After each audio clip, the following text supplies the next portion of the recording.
Mount Everest का अगर budget देखा जाए तो नॉर्मल बजट एवरेज जो जाता है 30 से 35 लाख रुपए। अब तो इंडिया के लिए बस ऐसे रिकॉर्ड बनाना है। वहाँ पहाड़ पे जाना चाह रहे हैं, उसके लिए साइकिल जो आएगी वो कितने की आएगी? आइसक्रीम प्लांट इंस्टॉलेशन करता था और सैलरी मेरा केवल 12,000 रुपये था और मैंने 7 महीने काम किए थे। 7 महीने में मैंने लगभग 1.5 लाख रुपए इकट्ठा किए। गोरखपुर में शायद कोई भी ऐसा वो मैरिज हॉल वगैरह नहीं बचा होगा जिसमें मैंने काम ना किया हो। मैं जब ऑल इंडिया साइकिलिंग पर था उस सिचुएशन में हमको लगभग 1.5 लाख रुपए का सारा बजट आया था। रास्ते में बजट था 1.5 लाख, 40,000 लेके निकल। हाँ, और 100 दिन का टारगेट था कि 100 दिन में पूरा ऑल इंडिया ख़त्म कर देना है। माउंट एवरेस्ट पे जाने, वहाँ पे उसके लिए कैसे पैसा इकट्ठा? मैं वो बंदा हूँ जो नेपाल गवर्नमेंट ऑफिशियली किसी को परमिशन दिया था वहाँ पर जाने के लिए। एक एक पल ना मतलब बहुत भारी सा लगता होगा, आपको पता भी नहीं कि कब आपका पैर स्लिप, कहानी खत्म। देखिए, मैं आपको बस एक बात बताना चाहती हूँ कि सीमित संसाधनों में ये बच्चा कुछ करने की कोशिश कर रहा है, ये लड़का कुछ करना चाह रहा है। इनके जब ये अपनी बात बता रहे थे ना, जब ये बात बता रहे थे तब इन्होंने कई बार ये बताया कि ये वाला 2,000 का है जो सबसे सस्ता था। इसका मतलब ये कि इनके पास संसाधन की कमी थी। अभी ऑफ कैमरा हमारी जो बातचीत हुई उसमें इन्होंने बताया कि हिमालय पर चढ़ना है लेकिन संसाधन इकट्ठा नहीं हो पा रहे हैं और ये भी टेंट की तैयारी हो रही है। चलिए टाइमर लगाइए, देखा जाए कितने देर में लगा रहे हैं ये टेंट। और मैं आपको बताऊं, हम लोग एक बार टीएससी कैंप गए थे और हमने सिर्फ 40 सेकंड में टेंट पूरा तैयार किया था। वो अलग टेंट होता है, वो ठीक है, लेकिन टेंट तो है। हमारे पास तो ऐसे भी नहीं मिलता था ये सेटअप। पर ये थी कि टीम ज़्यादा थी, हमारे पास 6 लड़कियां थी, 6 लड़कियों ने मिलकर टेंट तैयार किया। 40 सेकंड में हमने तैयार किया था, 6 लड़कियां थी। लेकिन हमारा ना लोहे का रॉड हुआ करता था, ऐसा वाला सिस्टम नहीं था। ये थोड़ा मुझे लग रहा है थोड़ा सा आसान है।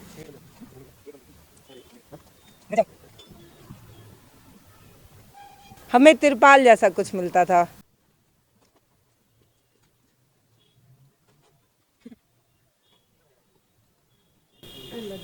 अब ये देखिए 1 मिनट 9 सेकंड में, लेकिन ये सच में बहुत पतला है ये तो। मैम इसके ऊपर अगर बारिश हो रहा है तो ये लगा सकते हैं, तब हम ये लगाते हैं। और ये जो है ये पूरा विंड, आइस, स्नो, बारिश सब कुछ रोकेगा। ये तो नॉर्मल है, फर्स्ट लेयर है, सेकेंड लेयर इसका ये है। इसका लेयर हम तभी लगाते हैं जब बारिश की बारिश हो रहा है, स्नो गिर रहा है, तब लगाते हैं। इस वाले टेंट से एक और किस्सा जुड़ा हुआ है। जब हम लोग दिल्ली के किसान आंदोलन को कवर कर रहे थे तब हमें यही टेंट मिला था। एक बार हम लोग वहाँ पे रुके हुए थे तो हम लोग इसी टेंट में सोए हुए थे। हालांकि वो भी ऐसा नहीं था, ये थोड़ा अनोखा टेंट है। इसका भी जो ये पतला है लेकिन ये पूरा लगभग 40 की स्पीड से विंड कवर कर सकता है, रोक सकता है। हाँ, और बहुत ज़्यादा तेज आएगा तो गिर जाएगा। हाँ वो तो उड़ ही जाएगा उड़ जाएगा। ये हो गया टेंट अपना। इसको बांध देना है। हाँ, वो जब वैसी जगह है तभी बांध देंगे, बारिश वारिश हो रहा है तब बांध देते हैं। तो अब कहाँ जाना है? एवरेस्ट पे जाना है। माउंट एवरेस्ट पे जाना है मैम। साइकिल से जाएंगे? नहीं मैम, साइकिल कोई कंपनी स्पॉन्सर कर दे तो लेकर चला ही जाऊँ। वैसे ये साइकिल भी स्पॉन्सर किया गया था लियोक्स बाइक द्वारा। तो ये बताइए, ये नहीं जा सकती क्या? नहीं मैम, इसका वेट बहुत ज़्यादा है, पॉसिबल नहीं है मैम इसको। नहीं हो पाएगा। हाँ, पॉसिबल नहीं है क्योंकि वहाँ पर जाने के लिए ऑलरेडी हम लोगों के पास बहुत सारे सामान होते हैं पीठ पर, उसके साथ इसको भी कैरी करना। कुछ खासियत बताइए। मैम ये डाउन हिल के लिए है। इसका डाउन हिल ऑफ रोड, हाँ उतरने के लिए ऑफ रोडिंग में भी इसका यूज कर सकते हैं हम। माउंटेन के लिए इसको एमटीवी बोलते हैं, माउंटेन टेरेन बाइक। और ये जो है आगे का आप देखेंगे बहुत छोटा है और पीछे का बड़ा है। अगर हम धीरे धीरे अप की तरफ जा रहे हैं तो आगे अब पीछे जितना ही बड़ा कर देंगे वो उस हिसाब से बड़े आराम से हम ऊपर की तरफ चलते चले जाएंगे। अगर हम नॉर्मल रोड पर चल रहे हैं और हमको स्पीड चाहिए तो एक चैन हम नीचे की तरफ कर देंगे, तब उस कंडीशन में स्पीड ज़्यादा आ जाएगा लेकिन पैरों में पावर ज़्यादा लगेगा। ये होता है। तो जब आप पहाड़ से उतर रहे होते हैं तो ऑटोमेटिक आपके पास स्पीड होती है। उस कंडीशन में हम लोगों को इसकी कोई ज़रूरत नहीं पड़ता है, बस देखना किस पड़ता है। यूज में आता है? चढ़ते वक्त? जब पहाड़ हाँ पे बस चढ़ना चढ़ते वक्त। अच्छा। उतरते वक्त तो बस मैम ऐसा देखना होता है कि क्या ग्रेडियंट है, उस हिसाब से बॉडी का एंगल कैसे बनाना है। गलती से आगे का ब्रेक लग गया तो 3 चक्कर 4 चक्कर 5 चक्कर नीचे की तरफ गिरते हैं। गाड़ी ये जो हाँ। साइकिल है वो ऐसे और ब्रेक देखना भी लगातार लगे भी नहीं रहना चाहिए, नहीं तो एक घिसते घिसते घिसते घिसते एक ही जगह ख़त्म हो जाएगा। मतलब आगे का पीछे का ब्रेक भी लगाना है, उस इस एवरेज में लगाना है कि गिरे ना, गिरे ना आगे की तरफ। आगे का थोड़ा सा भी अगर अचानक से जल्दी लग गया और ज़्यादा लग गया तो गिरना, एक्सीडेंट होना तय है। ये कितने की है ये साइकिल? ये मैम वैसे तो हमको फ्री में गी बाइक ने दिया था, लेकिन अगर ये देखा जाए ये लगभग 50 से ऊपर ही होगा, 50,000 से ऊपर का। और जो आप वहाँ पहाड़ पे जाना चाह रहे हैं उसके लिए साइकिल जो आएगी वो कितने की आएगी? वो तो अलग से मॉडिफाइड कराना पड़ेगा। तो हाँ कितना लगभग 3-4 लाख रुपए। हाँ वैसे वहाँ पर जाना नहीं है, लेकिन अगर कोई साइकिल कंपनी चाहती है तो मैं लेकर चला जाऊँगा। हाँ देखिए उमा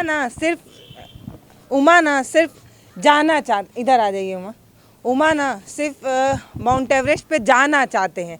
अब वो साइकिल से जाएंगे, पैदल जाएंगे, कैसे जाएंगे इनको नहीं पता, बस इनको जाना है। और जाने में बाधा आ रही है आर्थिक, बहुत ज़्यादा मैम, क्योंकि माउंट एवरेस्ट का अगर बजट देखा जाए तो नॉर्मल बजट एवरेज जो जाता है 30 से 35 लाख रुपए है। और मिडिल क्लास के लिए तो पॉसिबल ही नहीं है इतना कलेक्ट कर पाना। इसी के लिए मैंने इतने सारे पहले रिकॉर्ड बनाए। मैंने ऐसे सोचा ना, जब ऑल इंडिया साइकिलिंग पर निकला था, वो ऑल इंडिया साइकिलिंग करने का रीज़न यही था कि हमको कोई कंपनी तभी एक स्पॉन्सरशिप देगी जब मेरे नाम से कोई रिकॉर्ड होगा कुछ। तो मैं डायरेक्ट ऑल इंडिया साइकिलिंग पर निकल गया। उसके बाद ऑल इंडिया साइकिलिंग करते हुए ऐसे दिमाग में आया कि नहीं नहीं, अभी बस ऐसा नहीं है कि माउंट एवरेस्ट केवल अपना वो बैकग्राउंड बनाने के लिए नहीं, अब तो इंडिया के लिए बस ऐसे रिकॉर्ड बनाना है। फिर वो सब दिमाग में आया और अभी बस इंडिया के लिए जो भी करना है इंडिया के लिए, अपने भारत के लिए करते जाना है। अच्छा उमा, अभी तक आप जो इतना पहाड़ चढ़े हैं जिसका आप रिकॉर्ड दिखा रहे हैं, इसके लिए भी आर्थिक संसाधन आपके पास होंगे नहीं, आपको कहीं ना कहीं से जुगाड़ करना पड़ता है, कैसे इकट्ठा करते हैं? मैम शुरू में जो मेरा था, जो माउंटेनिंग फील्ड में आया तब हमको जब पता चला कि इसमें ट्रेनिंग के इतने ज़्यादा पैसे लगते हैं, उस कंडीशन में मैं आकर यहाँ पर जॉब करने लगा। आइसक्रीम प्लांट इंस्टॉलेशन करता था स्टार्टिंग में, और भी बहुत सारे काम किए। मतलब ये बता रहे हैं आप कि आइसक्रीम का प्लांट लगाते थे? आइसक्रीम प्लांट इंस्टॉलेशन करता था और सैलरी मेरा केवल 12,000 रुपये था। और मैंने 7 महीने काम किए थे और उस कंडीशन 7 महीने में मैंने लगभग 1.5 लाख रुपए इकट्ठा किए। अगर आप देखेंगी तो 12 के हिसाब से कभी 1.5 लाख नहीं हो पाएगा, 72,000 के लगभग हो पाएगा। लेकिन फिर भी मैं दिन में कंपनी का काम, रात में प्राइवेट का काम, प्राइवेट में ऐसे गोरखपुर में शायद कोई भी ऐसा वो मैरिज हॉल वगैरह नहीं बचा होगा जिसमें मैंने काम ना किया हो।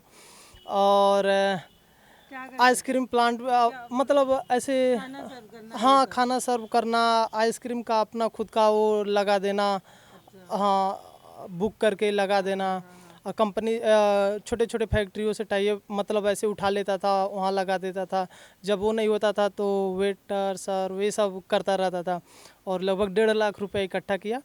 उसके बाद मैंने सारी अपनी ट्रेनिंग कंप्लीट की माउंटेनियरिंग के। आज के डेट में मैं रॉक क्लाइंबिंग इंस्ट्रक्टर भी हूँ।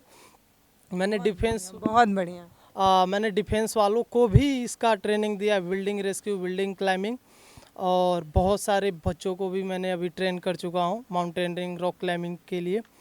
ये जो अभी आप कहानी बता रहे थे वो कौन से सन की थी? मतलब कब आप ऐसे मेहनत कर रहे थे, पैसा इकट्ठा कर रहे थे सीखने के लिए, वो कौन सा सन था? मैम मैं 30 सितंबर सन 2019 को मैं पहली बार इस फील्ड में आया। 30 सितंबर को मैंने कंपनी छोड़ा, सितंबर अक्टूबर, और 1 अक्टूबर से मैंने इस फील्ड में आया।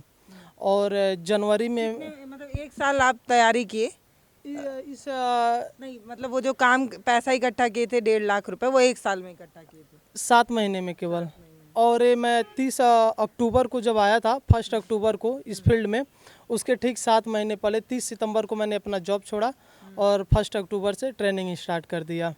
और वही उसके पहले 7 महीने में मैंने सारे पैसे इकट्ठे किए थे। उसके अलावा जब 1.5 लाख रुपए आपकी ट्रेनिंग में खर्च हो गया, कितना लगा ट्रेनिंग में? मैम बहुत सारे मैंने ट्रेनिंग किए, ऊपर ही गया उसके बाद पता नहीं कहाँ से भगवान मेरे लिए कुछ ना कुछ अरेंज कहाँ खोल देते हैं, कर देते हैं। मैं जब ऑल इंडिया साइकिलिंग पर था उस सिचुएशन में हमको लगभग 1.5 लाख रुपए का सारा बजट आया था। और मेरे पास एक फ्रेंड ने साइकिल दिया, उधार की साइकिल थी, और मेरे पास केवल लगभग 40,000 रुपये इकट्ठा हो पाए थे और मैं ऑल इंडिया पर निकल गया था साइकिलिंग पर। रास्ते में बजट था 1.5 लाख, 40,000 लेके निकल। हाँ, और 100 दिन का टारगेट था कि 100 दिन में पूरा ऑल इंडिया ख़त्म कर देना है। उसके बाद कुछ दिनों बाद ऐसा हुआ पैर वैर सब सूज गए। कभी मैंने इतना लंबा साइकिलिंग किया नहीं था, 4 दिन केवल प्रैक्टिस किया था, 5वें दिन से ऑल इंडिया पर निकल गया। डायरेक्ट यहाँ जब लखनऊ से शुरू किया था 30 नवंबर सन 2020 को, तो डायरेक्ट पहाड़ों में ही चढ़ाई करने लगा। शिमला की तरफ चला गया, फिर उधर स्टार्टिंग में ही पहाड़ आ गए, तो पूरा नी मेरा सब सूझ गया था। लेकिन एक हफ्ते 10 दिन बाद सब एकदम नॉर्मल हो गया और स्पीड अपने आप बढ़ती चली गई, पैसे कम होते गए। और ये पैसे कम होते होते होते होते इतना आ गया कि बस एक ही मेरे पास ऑप्शन रहता था कि ज़्यादा से ज़्यादा दूरी कवर करो, जल्दी जल्दी ख़त्म करो, ताकि जाके ये कम समय में पैसे को बचाते हुए जल्दी हो जाए। तो कितने दिन में खत्म हुआ? 73 दिनों में। 100 दिन का टारगेट था, 73 दिनों में 73 डेज़ में ही ख़त्म हो गया। और उसके बाद जो मेरा पैसा ख़त्म हो गया था आधे रास्ते में ही, तो ऐसा होता था मैं चलता था, आज 1500 2000 ऐसे बचे रहते थे। 2 दिन का ऐसे सोचता 2 दिन चलेगा चलेगा चलेगा, तब तक कोई ना कोई कहीं से 1500 2000 फिर से आ जाता था, फिर से 2-4 दिन चलता था, ऐसे ऐसे जाकर पूरा हो गया ऑल इंडिया। और सेकेंड टाइम जब माउंट किलिमंजारो के लिए मैंने डिसाइड किया, माउंट किलिमंजारो पर साइकिल से जाना है, अफ्रीका कॉन्टिनेंट हाईएस्ट माउंटेन पर। उस कंडीशन में बजट बहुत ज़्यादा, लगभग 5 लाख के लगभग आया था, और उसके लिए मैंने क्राउड फंडिंग किया था।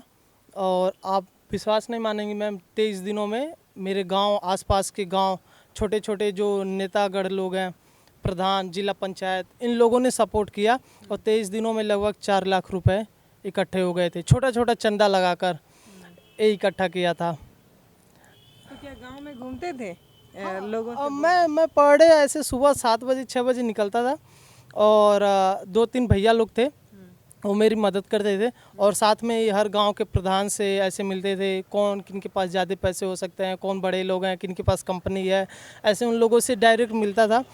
कुछ लोग तुरंत दे देते थे, कुछ लोग ऐसे पेंडिंग में रखते थे, लेकिन ऐसे ऐसे करते हुए मिल गया था, सब अरेंज हो गया था मैम। उसके बाद कुछ पैसे कम पड़े थे तो इधर उधर से हो गया। उसके तो अभी जो, हाँ बोलिए। हाँ हाँ अभी जो आप सोच रहे हैं माउंट एवरेस्ट पे जाने, वहाँ पे उसके लिए कैसे पैसा इकट्ठा करें? मैम मैं ऐसे इसके लिए पैसे इकट्ठा करता हूँ पहले से ही, लेकिन खर्च हो जाते हैं। जैसे अभी मैं एक गुल्लक बनाया था, उसमें मेरे पास वीडियो है, दिखा दूंगा मैं। उसमें मैं माउंट एवरेस्ट के लिए पैसे इकट्ठे कर रहा था, तब तक अगले दिन ही एवलांच आ गया। मतलब ऐसे सुना है एवलांच आ गया, मेरे पास पैसे ऐसे कुछ थे नहीं, गुल्लक काट दिया, पैसे लगाए, उसके बाद वहाँ उत्तराखंड चला गया रेस्क्यू में। हफ्ता 10 दिन लगा, काफ़ी पैसे लगे उसमें भी, सब ख़त्म हो गए। उसके बाद आया, फिर से थोड़ा थोड़ा इकट्ठा किया इधर उधर से, तब ऐसे दिमाग में आया एक और रिकॉर्ड बना देता हूँ। काफ़ी टाइम हो गया कोई रिकॉर्ड नहीं बनाया, तो माउंट फ्रेंडशिप पर चला गया, गोरखपुर से ही निकल गया साइकिलिंग से, उसमें भी पैसे सब खत्म हो गए। अभी नील हूँ अभी पूरी तरीके से खाली हूँ। कोई जॉब वॉब करते हैं, कैसे इकट्ठा करते हैं? नहीं मालूम मैं कैसे इकट्ठा हो जाता, बस हो जाता है। कहते हैं ना कि जब आप कोई चीज़ पूरी शिद्दत से चाहें तो वो कायनात भी उससे मिला देती है आपको, वैसा ही कुछ आपका मुझे समझ आ रहा है। मैं ऐसे लोगों से बोलता हूँ। अच्छा ये बताइए, आप बहुत ग्रामीण परिवेश से आते हैं, पिता भी कोई गवर्नमेंट जॉब नहीं है उनके पास, तो कभी पिता नहीं बोलते हैं ये बहुत महंगा है, ये क्या कर रहे हो, समझ नहीं आता है उनको ऐसा कुछ? मैम हाँ, पापा किसान है, मम्मी हाउसवाइफ है। अभी जॉइंट फैमिली थी, अभी अलग हो गए हैं। मैंने अभी कभी कोई छोटी सी भी प्रॉब्लम मैं घर पर कभी शेयर ही नहीं करता हूँ। ऐसे मेरे को मालूम है पापा तो कर नहीं पाएंगे, ज़्यादा से ज़्यादा क्या खेत बेच कर दे सकते हैं, वो तो मैं कभी करने नहीं दूंगा।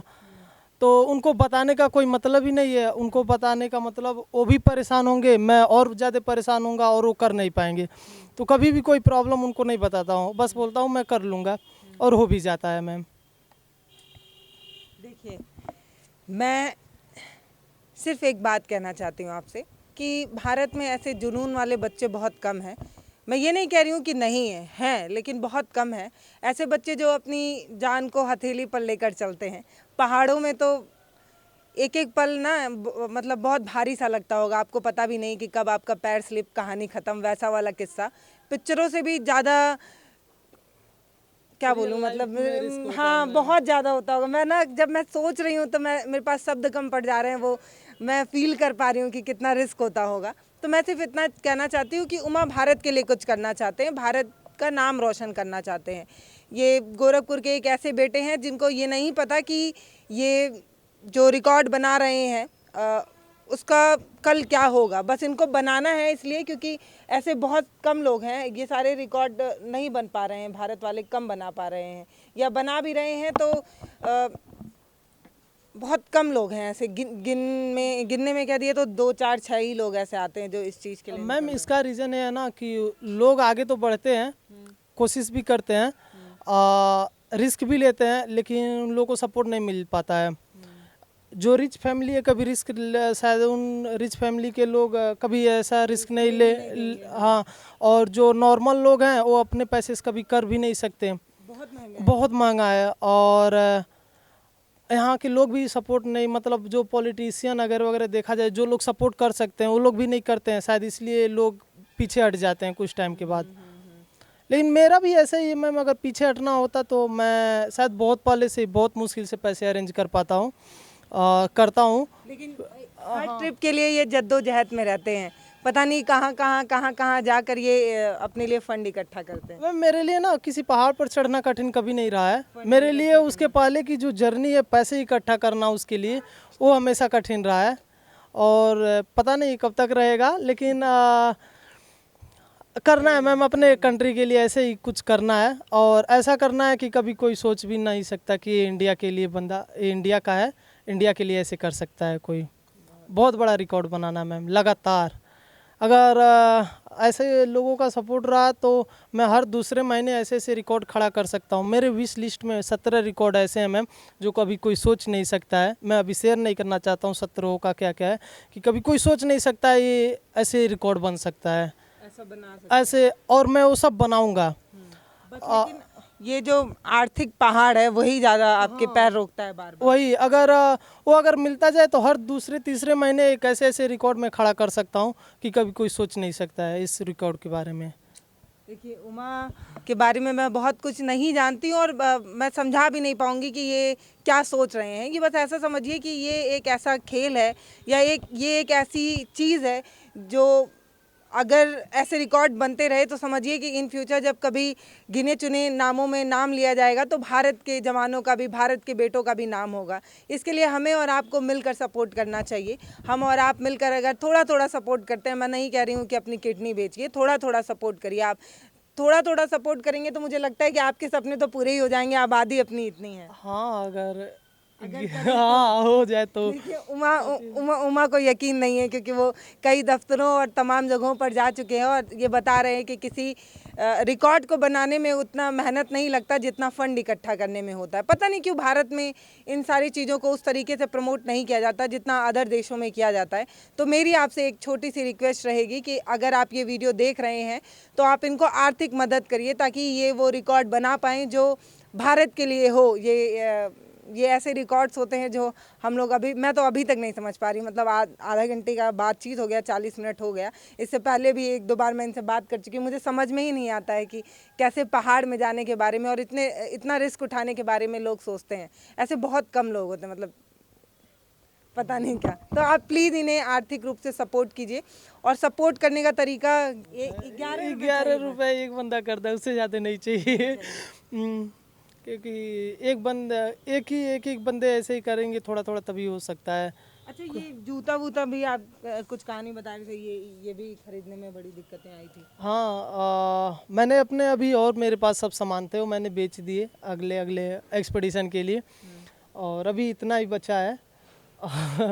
पता नहीं कब तक चलेगा ये भी। अच्छा, जब कभी ऐसा कोई रिकॉर्ड बनाना होता है और आर्थिक रूप से आप परेशान होते हैं, जूझते हैं, तो आपको ये समझ में आता है कि क्या चीज़ हटा दे तो हम ये हाँ। मैं दिन भर, मतलब मेरे माइंड में पिछले 3 साल से अगर देखा जाए मैम तो कुछ इस सब के अलावा कभी कोई तीसरा चीज़ ऐड ही नहीं हो पाया। सोते जागते सब कुछ बस यही जो है बस यही है। आगे के रिकॉर्ड के लिए कैसे क्या करना है, क्या प्लानिंग होगी, कैसे कहाँ से पैसे मिलेंगे, कहाँ से क्या रिकॉर्ड मिलेगा। मैंने आज तक जितने भी रिकॉर्ड बनाए मैम ना, अगर जैसे नेपाल में जो मैं गया था 4 माउंटेन पर साइकिलिंग किया था, नेपाल गवर्नमेंट फर्स्ट वो मतलब मैं वो बंदा हूँ जो नेपाल गवर्नमेंट पहली बार ऑफिशियली किसी को परमिशन दिया था वहाँ पर जाने के लिए, साइकिल से जाने के लिए। उसके अलावा लोग उसके पहले क्या करते थे, जिनके पास पैसे होते थे ऐसे गाइड हायर कर लेते थे, पैसे उनको 2-3 लाख रुपए दे देते थे, वो आराम से वो सब कर लेते थे मैनेज। लेकिन हमारे पास उतने थे ही नहीं, लगभग 50-60 हज़ार में ये सब मैंने कंप्लीट किया है। तो खुद परमिशन लेना और बहुत 6-7 दिन लग गए थे परमिशन मिलने में, बहुत सारी प्रॉब्लम आए थे और अकेले जाकर करना, इसलिए कम बजट में हो जाता है हर एक चीज़। देखिए, उमा को सपोर्ट करने के लिए डिस्क्रिप्शन में तरीका दिया हुआ है, इनका अकाउंट नंबर वगैरह दिया हुआ है, आप प्लीज़ जाकर इन्हें सपोर्ट करिए। और अब तो उमा ने क्या भी दिया है कि 11 रुपये अगर सब मिलकर देने लगे तो शायद वो सारे सपने पूरे हो सकते हैं, भारत के लिए तमाम रिकॉर्ड बन सकते हैं। लेकिन हमें और आपको मिलकर छोटा छोटा पहल करना है, घर बैठ के फ़ोन से करना है, हमें पहाड़ पर भी नहीं जाना है, भारत के लिए करना है। ये मतलब समझिए, ये जो तिरंगा आप देख रहे हैं ना, ये ऐतिहासिक तिरंगा है, पता नहीं किन किन पहाड़ों पर फहराया जा चुका तिरंगा है और अभी और न जाने किन किन पहाड़ों पर फहराया जा सकता है। बस ये अभी यहाँ इस डिब्बे के ऊपर सिर्फ इसलिए रखा है क्योंकि आर्थिक रूप से परेशानियाँ बढ़ती जा रही हैं। एक बार जिनके सामने हाथ फैला लिए हैं, उनको दोबारा जाने कहेंगे अभी तो दिए थे कुछ दिन पहले, तो वो भी संकट आता होगा। मुझे पता है आप ऑन स्क्रीन ये सारी चीज़ें नहीं बोल सकते क्योंकि लोग जो मदद किए हैं उनकी बुराई आप कैसे ऑन स्क्रीन करेंगे। मैं काफ़ी टाइम से हो गया, मैं क्या बोलूँ, नहीं समझ में आ रहा है, लेकिन थोड़ा सा बहुत ज़्यादा अजीब लगता है। अब अजीब लगता है। हाँ, देखिए, मुझे सच में समझ में नहीं आता कि हम लोग ऐसे बच्चों को क्यों सपोर्ट नहीं कर पा रहे हैं, क्यों ऐसे बच्चों को किसी के सामने हाथ फैलाना पड़ता है अपने सपनों को पूरा करने के लिए या रिकॉर्ड्स बनाने के लिए। अमूमन मुझे नहीं पता और देशों में कैसा होता होगा, ऐसा तो नहीं होता होगा कि जो बच्चे भारत का नाम रोशन करना चाह रहे हैं, भारत के लिए रिकॉर्ड बनाना चाह रहे हैं, उनको भी किसी के नेता नगरी के सामने हाथ फैलाना पड़ता हो या चंदा इकट्ठा करना पड़ता हो या गाँव में चद्दर बिछाकर 10-10 रुपये मांगना पड़ता हो। ऐसा तो नहीं होता होगा और देशों में, लेकिन भारत में हो रहा है। तो हम और आप मिलकर अगर थोड़ा थोड़ा सपोर्ट करेंगे तो उमा की ये परेशानी ख़त्म होगी और ये किसी नए ट्रिप में आपको नज़र आएंगे। तो आप प्लीज़ डिस्क्रिप्शन में जो तरीका दिया हुआ है, जो अकाउंट नंबर दिया हुआ है, वहाँ पर जाकर उमा को सपोर्ट करें। मेरी आपसे एक रिक्वेस्ट है, मैं हर वीडियो में इसलिए नहीं कहती क्योंकि मुझे लगता है कि मेरे कहने से क्या ही फ़र्क पड़ेगा, लेकिन मुझे आज लग रहा है कि अगर आज हम उमा के लिए आवाज़ उठा रहे हैं तो आप इस बात को समझेंगे कि ये ज़रूरी है, मतलब ज़रूरी है कि ये तिरंगा किसी और पहाड़ पर नज़र आए। 15 अगस्त, 26 जनवरी और न जाने किसी अच्छे वाले दिन पर नज़र आता ही है। और जब ये तिरंगा पहाड़ पर लहराता है ना, तो समझिए कि जवानों के साथ साथ हम बेटी बेटा सबका खून जो है ना, एक बार सारा दुख दर्द सब कुछ खत्म हो जाता है मैम। जब वहाँ पर टॉप पर पहुँचकर जब फ्लैग ऐसे लहराते हैं ना, वो खुशी कुछ एक्सप्लेन नहीं कर सकते हैं। देखिए, हम पिक्चरों में जब देखते हैं जवान जब गोली खाता है और तिरंगा ऊपर लहराता है तो हम सब के मुंह से एक बार निकल जाता है भारत माता की जय। तो समझिए ये लड़का जो जब किसी पहाड़ पर एकदम ऊंची से पहाड़ पर जब तिरंगा फहरा रहा होता है तो इसके जहन में क्या आ रहा होता है, और जब रिकॉर्ड्स बनते हैं तो हम सभी देखते हैं। तो हम अगर चाहते हैं कि इसी तरह भारत का नाम रोशन हो तो हमें और आपको मिलकर सपोर्ट करना होगा। जय हिंद। देखिए, उमा को अगर आम लोगों के बीच जाकर पैसा मांगना पड़ रहा है तो इसका मतलब ये कि जो जिम्मेदार लोग हैं वो ये चीज़ समझ नहीं पा रहे हैं। मतलब समझिए कि जो नेता मंत्री लोग हैं उनको अगर ये चीज़ें समझ में आती, ये चीज़ें समझ में आता कि ये रिकॉर्ड सिर्फ अपने घर टांगने के लिए नहीं है, ये रिकॉर्ड भारत के नाम रिकॉर्ड बन रहा है। नहीं करते हैं लोग सपोर्ट, क्योंकि उन्हें समझ में नहीं आता है ये सारी चीज़ें, इसलिए नहीं करते होंगे। तो अगर आपको समझ में आ रहा है, अगर आप उनसे ज़्यादा शिक्षित और समझदार हैं तो सपोर्ट करने की ज़रूरत है, प्लीज़ करिएगा।